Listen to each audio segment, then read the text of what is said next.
sets of real numbers. We're going to look at relationships between sets of real numbers using this Venn diagram.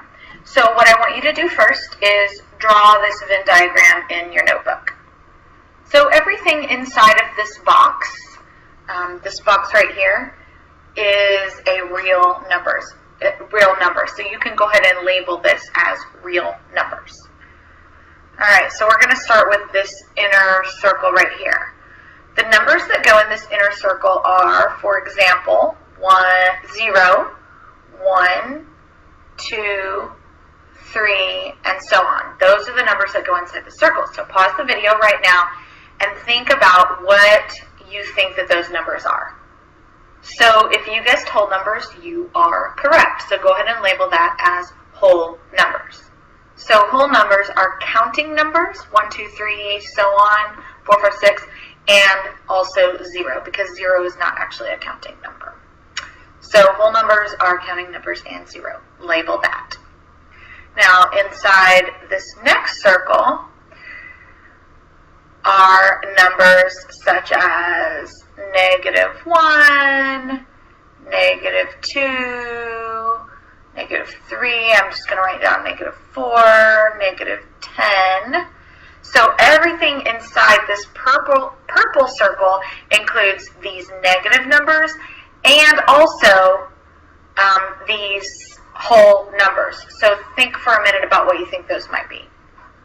So if you guessed that everything inside the purple circle are integers, you are correct, because integers includes whole numbers, so all of these numbers and their opposites, and by opposites we mean negative numbers, and 0. 0 is not positive or negative. 0 is just 0. So all whole numbers and their opposites. So for example, 1 and -1 are opposites. -2 and 2 are opposites. So integers are negative numbers and whole numbers and 0.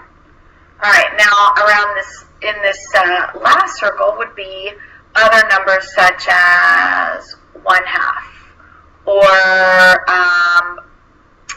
3/10 repeating, or I'm going to put 0.3, or the square root of 4, or -3/4. So think for a minute about what you think this circle represents. So if you guessed rational numbers, you are correct. Rational numbers are any number that can be represented as a fraction. So make sure you have that written down. So for example, obviously 1/2 is a fraction. 3/10 repeating can be represented as a third. The square root of 4 has a value of 2, which can be represented as 2/1. Here's a fraction here.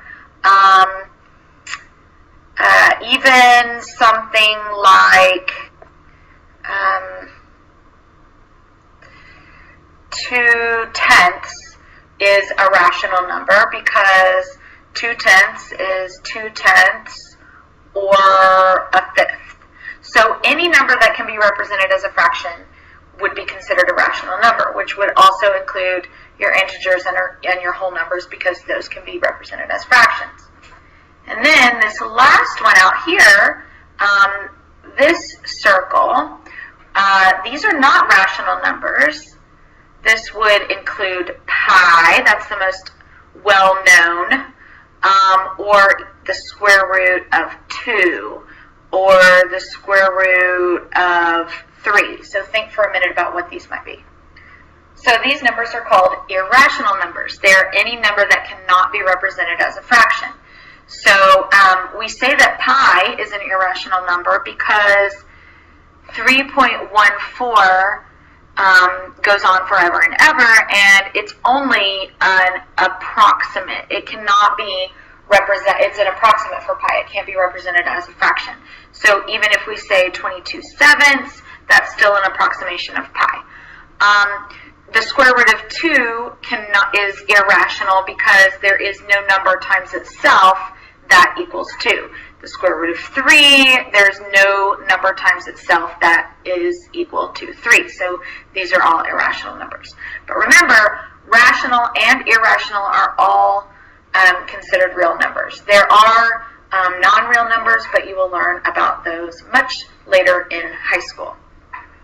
Okay, so remember, you should make sure that you have copied down and labeled the Venn diagram in your notebook. If there are things that you didn't understand, watch the video again. Watch it until you do understand it.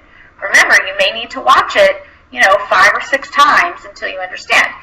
And after the video, you should be able to correctly place any real number on the Venn diagram. So be prepared to do that in class.